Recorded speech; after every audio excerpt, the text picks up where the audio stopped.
casa es un lugar de oración. Somos CENTI, Centro Internacional de Teoterapia Integral. Hola, les mando un gran abrazo y doy gracias a Dios de poder estar con ustedes nuevamente. Seguimos en nuestro recorrido por las Escrituras, en el libro de Éxodo, y hoy veremos el capítulo 27. Recordemos que Dios le había mandado a Moisés construir el tabernáculo para que aprendieran a entrar a la presencia del Dios de Israel. Cuando le dio los detalles para empezarlo a construir, le dio las indicaciones que fueran de adentro hacia afuera. Asimismo, Él hace su obra en nosotros, de adentro hacia afuera. Toca nuestro corazón para que sea renovado y poder ser usado por Él. Es extraordinario este estudio del libro de Éxodo. Nos damos cuenta de la perfección, la exclusividad, lo meticuloso, lo detallista, lo elegante de Dios en cada detalle de este tabernáculo y el significado de cada uno de los materiales. No hay ni el más mínimo detalle que no tenga sentido en la palabra de Dios. Cada cosa que Dios daba tenía una razón detrás. Todo lo que Dios decía tenía su importancia. Todas las cosas de este santuario eran la sombra del real santuario, el cuerpo de Jesucristo. Cuando Dios vino, se hizo hombre, vino a habitar entre nosotros. El hombre perfecto que murió y resucitó por usted y por mí. Ahora, Él está dentro de nosotros y Él nos convirtió en este santuario, llenándonos con el Espíritu Santo, llenándonos con el fuego de su poder. El altar era lo primero que se veía al entrar al tabernáculo, en el atrio exterior. Delante del altar, los sacerdotes recibían los sacrificios y ofrendas del pueblo, y algunos de estos eran quemados total o parcialmente en el fuego del altar. El altar del sacrificio también es conocido como altar de bronce, ya que estaba cubierto de este metal precioso. Primero, la caja del altar debía elaborarse con madera de acacia y luego ésta se forraba de bronce. Las instrucciones específicas que Dios dio para este altar son las siguientes. Leamos el versículo 1 al 3. Harás también un altar de madera de acacia de 5 codos de longitud y 5 codos de anchura. Será cuadrado el altar y su altura de 3 codos. Y le harás cuernos en sus 4 esquinas. Los cuernos serán parte del mismo y lo cubrirás de bronce. Harás también sus calderos para recoger la ceniza y sus paletas, sus tazones, sus garfios y sus braseros. Harás todos sus utensilios de bronce. Dentro de la tienda, los muebles eran de oro, pero observemos que a medida que salimos del tabernáculo propiamente dicho hacia el patio o atrio, los elementos del mobiliario son de bronce, que representaban el juicio del pecado. La cuestión del pecado debía ser arreglada en el patio, antes de proceder a entrar en el lugar santo. Los muebles del lugar santo eran de oro, lo cual ilustra la comunión, el compañerismo con Dios y la adoración a Dios. Así que el pecado no estaba presente en el lugar santo, al haber sido tratado en el patio. Era en el patio el lugar donde se debía arreglar todo el pecado antes de proceder a entrar en el lugar santo. El ser humano se encuentra separado de Dios por el pecado. ¿Cómo entonces podrá acercarse a Dios? Bueno, lo primero que necesita es un sustituto que muera por él. El hombre puede evitar encontrarse con Dios, pero si quiere tener un encuentro con Él para no estar muerto espiritualmente, necesita tener un sustituto. En aquel tiempo, alguien tenía que morir por Él, en aquel altar de bronce. Algunas veces este altar fue llamado la mesa del Señor y también fue llamado el altar del holocausto, donde se realizaba un sacrificio en el que la víctima se quemaba por completo. Es un lugar donde Dios se ocupaba del pecador. Nos habla de la cruz de Cristo y del hecho de que Él es realmente el que murió en lugar del ser humano. Es lo que el apóstol Pablo expresó en su carta a los Efesios en el capítulo 5, en el versículo 2, y andad en amor, como también Cristo nos amó y se entregó a sí mismo por nosotros, ofrenda y sacrificio a Dios en olor fragante. Cristo fue nuestro sacrificio, nuestro holocausto. El altar del tabernáculo fue construido por los hombres, pero siguiendo el modelo que está en el cielo. Y la cruz fue el altar del sacrificio elegido por Dios. El Señor Jesucristo fue entregado porque Dios en su presciencia había determinado que Él iba a morir en la cruz. Por lo tanto, Cristo fue más que simplemente un hombre bueno. Era el Cordero destinado para ser sacrificado desde antes de la fundación del mundo. No había ninguna forma de acercarse a Dios, sino por medio del altar de bronce. Allí, una víctima debía ser sacrificada, reclamada como sustituto.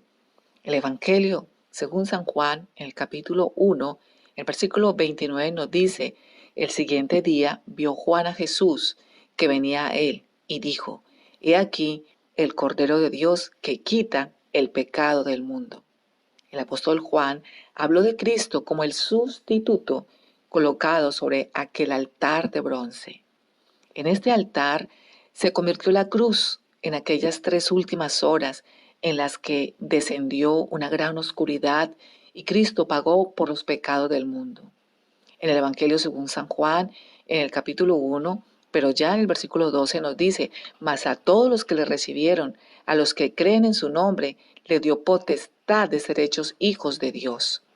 El ser humano no puede adorar, orar o servir a Dios hasta venir ante el altar de bronce. En aquel tiempo, cada sacerdote, cada levita tenía que presentarse ante este altar. El camino que pasa por la cruz es el que conduce al hogar divino, a la casa del Padre Celestial. Si Jesucristo no hubiese pasado por aquel altar de bronce que fue la cruz, no tendríamos acceso a Dios. Jesucristo no es solo el Cordero que murió por nosotros, es también el Cordero resucitado. El apóstol Juan, en su libro de Apocalipsis, en el capítulo 5, el versículo 6, relató que en su visión vio a un cordero de pie como inmolado. El altar de bronce se encontraba en la entrada del tabernáculo y la cruz de Cristo se encuentra frente al cielo. Fue levantada en la tierra, pero no hay entrada al cielo excepto a través de esa cruz. El bronce que cubría el altar nos habla de juicio. La madera de acacia recubierta de bronce ilustra la fortaleza de Cristo para el sacrificio. Indudablemente, esta es una gran figura de la cruz.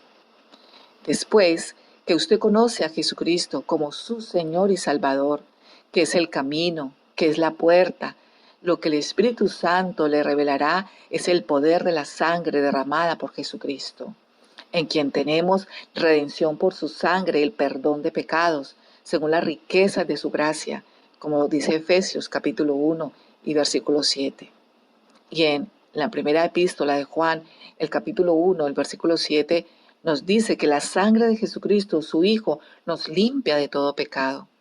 Y a Romanos, en el capítulo 5, el versículo 9, nos dice que la sangre nos justifica. O sea, que por su sangre tenemos perdón, por su sangre somos limpiados y por su sangre hemos sido justificados. Él vio todo nuestro pasado, presente y nuestro futuro. Cada vez que usted va a la presencia de Dios arrepentido y pide su perdón, Él lo perdona. ¿Acaso pensará usted que tiene permiso para pecar? Si usted camina en obediencia a Él, si usted vive para Él, si lo ama y le sirve, si es su hijo y realmente lo invitó a su vida para que tomara el control de ella, usted no saldrá a pecar adrede en este momento, a planear pecar mañana. Fallamos por nuestra debilidad, no porque lo planeemos, solo pasa, pero por eso su sangre es la que nos limpia. Al altar le acompañaban otros utensilios. En los versículos del 4 al 5 vemos la instrucción que debían hacer. Dice que debían hacer calderos para recoger la ceniza, las paletas, tazones, sus garfios y sus braseros. Todos estos utensilios debían ser de bronce. Debían hacerle un enrejado de bronce de obra de rejilla. Y sobre la rejilla debían hacer 4 esquinas. Debían ponerla dentro del cerco del altar en la parte de abajo. Y la rejilla debía llegar hasta la mitad del altar. Leamos los versículos del 6 al 7. Harás también varas para el altar, varas de madera de acacia, las cuales cubrirás de bronce, y las varas se meterán por los anillos, y estarán aquellas varas a ambos lados del altar cuando sea llevado. También están contempladas unas varas y unos aros para poder transportarlo cuando el campamento se moviera. Ahora vamos a leer los versículos del 9 al 11 en relación con el atrio o patio del tabernáculo. Leamos entonces el versículo 9. Vamos a ver las cortinas que debían ir al sur y norte. Asimismo harás el atrio del tabernáculo al lado meridional, al sur tendrá el atrio cortinas de lino torcido de 100 codos de longitud para un lado. Anteriormente leímos sobre los velos y las cortinas del santuario, o sea, del lugar santo y el lugar santísimo. Pero ahora veremos las instrucciones sobre las cortinas exteriores del tabernáculo, que incluían las cortinas especiales que servían como entrada. Estas son las cortinas que dan al exterior. Desde afuera no era posible ver hacia adentro, ya que estas cortinas separaban el mundo exterior del mundo interior del tabernáculo. Estas cortinas nos recuerdan que estamos separados de Dios a causa de nuestros pecados, como dice Romanos 3:23. Pero, como veremos más adelante, el tabernáculo enseña precisamente cuál es el camino para regresar a Dios. Continuemos viendo la descripción de estos materiales y las medidas de estas cortinas exteriores, incluyendo también las columnas que sostienen las cortinas. Leamos los versículos 10 y 11. Sus 20 columnas y sus 20 basas serán de bronce, los capiteles de las columnas y sus molduras de plata. De la misma manera, al lado del norte habrá a lo largo cortinas de 100 codos de longitud y sus 20 columnas con sus 20 basas de bronce, los capiteles de sus columnas y sus molduras de plata. Veamos ahora las cortinas al lado occidental. El versículo 12. El ancho del atrio del lado occidental tendrá cortinas de 50 codos, sus columnas 10 con sus 10 basas. Y las cortinas al lado oriental en los versículos del 13 al 15. Y en el ancho del atrio, por el lado del oriente, al este, habrá 50 codos. Las cortinas a un lado de la entrada serán de 15 codos. Sus columnas 3, con sus 3 basas, y al otro lado 15 codos de cortinas. Sus columnas 3, con sus 3 basas.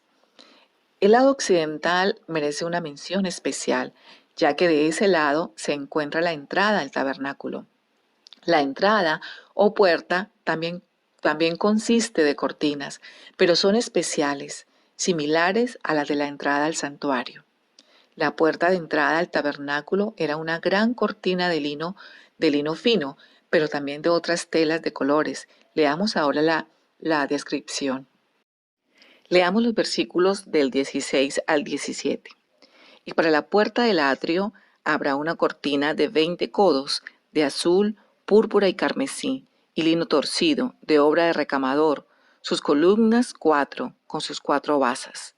Todas las columnas alrededor del atrio estarán ceñidas de plata, sus capiteles de plata y sus basas de bronce. Los 4 colores están entretejidos y representan todo lo que Jesucristo es. Él es el Rey divino y puro, que dio su vida y su sangre para hacer justicia por nosotros. Recordemos lo de los colores que lo vimos en el programa pasado. Azul representaba lo celestial y lo divino.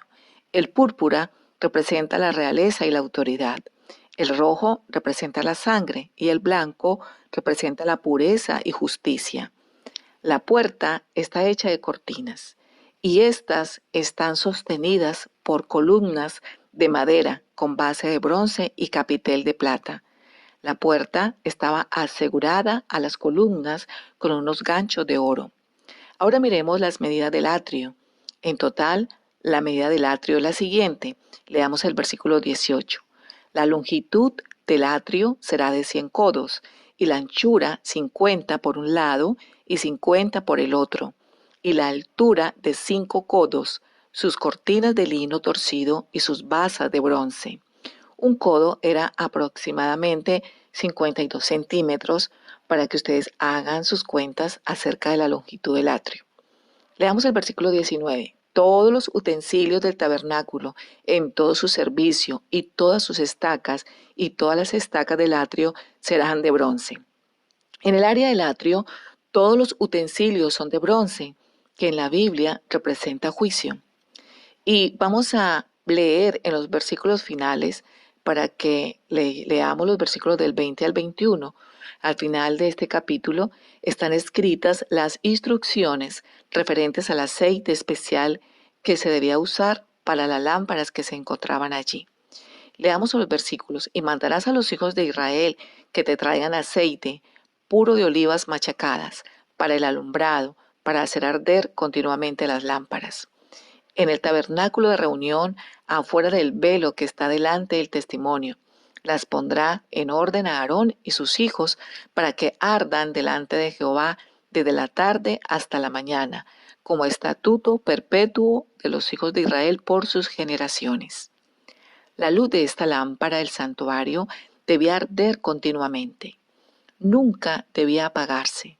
El aceite que se usaba para alumbrar debía ser el aceite más puro de los olivos, es decir, solo en su primera exprimida. Quienes se encargan de mantener llenos los depósitos son los sacerdotes, es decir, los hijos de Aarón, pero quien debe proveer la materia prima es el pueblo de Israel. El aceite nos habla del Espíritu Santo de Dios.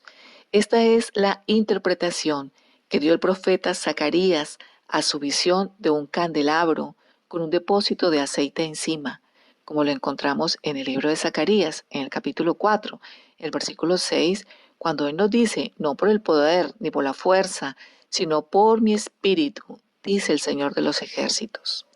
La luz es aquella que da el Espíritu Santo. El Espíritu Santo no habla de sí mismo, sino que toma los asuntos de Cristo y nos lo revela. La lámpara encendida nos habla de Cristo. Ahora que todo ha cambiado, es decir, que el Señor Jesucristo ha regresado al cielo, el Evangelio según San Mateo en el capítulo 5, el versículo 14, nos recuerda que usted y yo somos luz para el mundo.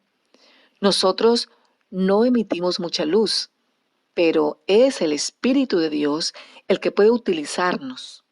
La primera figura de Cristo que encontramos en el libro de Apocalipsis, último libro de la Biblia, le muestra caminando en medio de 7 candeleros de oro que representaban a las 7 iglesias. Uno de los mensajes de esa visión del apóstol Juan, prisionero en la isla de Patmos, es que el Señor trata de mantener la luz del testimonio de la iglesia como una luz viva, que continúe encendida en la tierra. En este pasaje, Cristo se está ocupando de querer ganar, manteniendo el mal en el corazón. Es como querer navegar sin soltar el ancla. En la cruz, cualquier persona puede recibir a Jesucristo como su Señor y Salvador y ser salvo. Y como los antiguos sacerdotes en la pila de bronce, el creyente puede lavarse de las impurezas que se contraen durante toda la vida en este mundo y ser limpiado progresiva y continuamente por el Espíritu Santo de Dios. Todo aquel que dé ese paso de fe quedará aceptado para entrar en la presencia misma de Dios, donde podrá expresarle su gratitud y adoración. No se olvide que el altar del sacrificio no solo revela el poder de la sangre en nosotros, sino que también es el lugar de la muerte. No puedo experimentar el poder de Dios sin experimentar la muerte. Muerte a la carne y a sí mismo. La Biblia nos dice que debemos crucificar la carne. No ya yo, Cristo en mí. Es necesario que Él crezca cada día y que usted mengüe. Toda persona que ha recibido a Cristo en su vida será perseguida por el enemigo, pero necesitamos del Espíritu Santo y entrar a la presencia de Dios Todopoderoso, donde nuestro enemigo no puede encontrarnos ni tocarnos. Pero esto sucederá cuando usted anhele la presencia de Dios, cuando se rinda ante la presencia de Dios. Y ahora sí, nada ni nadie puede tocarle. Usted comienza a morir cuando empieza a buscarlo en oración. Usted empezará una lucha entre la carne y el espíritu. Y si su oración es más fuerte, la carne empezará a debilitarse y su espíritu a fortalecerse. Habrá una liberación y cuando esta liberación se dé, usted sabrá que la carne ha sido crucificada. Cuando más esté sometida a Cristo, más el espíritu le controlará y la culpa del pecado se irá. La carne no puede orar ni sabe cómo hacerlo, pero en el altar de Dios, Él trata con los corazones rendidos a Él. Nadie ante Dios puede compartir su corazón con otras personas o ponerlo en otras cosas, es decir, amarlas más que a Él. Nuestro amor por Él debe ser el más grande que ocupe nuestro corazón, nuestra fuerza y nuestra mente, como Él nos lo pide en su palabra. Si no lo amamos sobre todas las cosas, no somos dignos de Él. Una vez que hayamos muerto a todo, Él será el primero en nuestra vida. Una vez que hayamos muerto a todo, Él será el número 1 en nuestra vida. Y en el altar del sacrificio, donde está la muerte, encontraremos la sangre de Jesucristo que nos mantiene limpios. Y de acá podemos pasar a la fuente que simboliza la palabra del Dios viviente, la palabra que nos da poder, que nos renueva, que nos llena con la presencia de Dios Todopoderoso. Muchos, aunque han conocido de Jesucristo, no han crucificado la carne.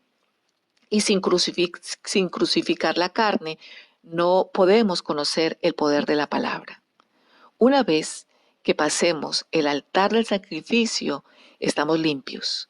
Y lo único que tenemos que hacer es andar en el Espíritu, dejar que Él viva a través nuestro y así poder agradarle en todo. Les invito para que oremos. Señor, hoy nos rendimos ante tu altar. Venimos ante ti para morir a la carne y a todo pecado que impida que nos acerquemos a ti. En tu altar nos rendimos para que tú resplandezcas.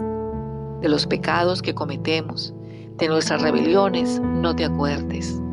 Conforme a tu misericordia, acuérdate de nosotros, por tu bondad, oh Señor.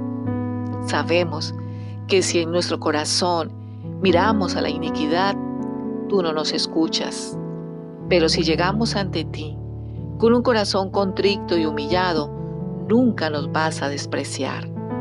Sabemos que el pecado y la culpa nos pueden destruir, nos atan, esclavizan, nos hacen mucho daño. Todo pecado nos separa de ti. ¿Cómo puede una persona separada de ti ser victoriosa? ¿Cómo puede volar cuando el pecado le ha cortado las alas? ¿Cómo puede correr si sus pies se hunden en las arenas movedizas? Pero gracias, Dios, por tu gran misericordia. ¿Qué sería de nosotros si ella no existiera? Gracias por ese sacrificio en la cruz, porque ocupaste nuestro lugar y nos salvaste, porque hay paz en nuestros corazones, porque nos das un nuevo día de vida, nos das una nueva oportunidad de rendirnos en tu altar para bendecir tu santo nombre. Gracias por escuchar nuestra oración el día de hoy. En Cristo Jesús. Amén. Somos Senti. No te olvides de suscribirte a nuestro canal, Gilberto Quiseno. darle like, compartir y activar la campanita de notificaciones para que no te pierdas ninguno de nuestros contenidos. Y búscanos en Instagram como Un Hogar de Oración y en Facebook como Senti Nicaragua. Conéctate más con nosotros.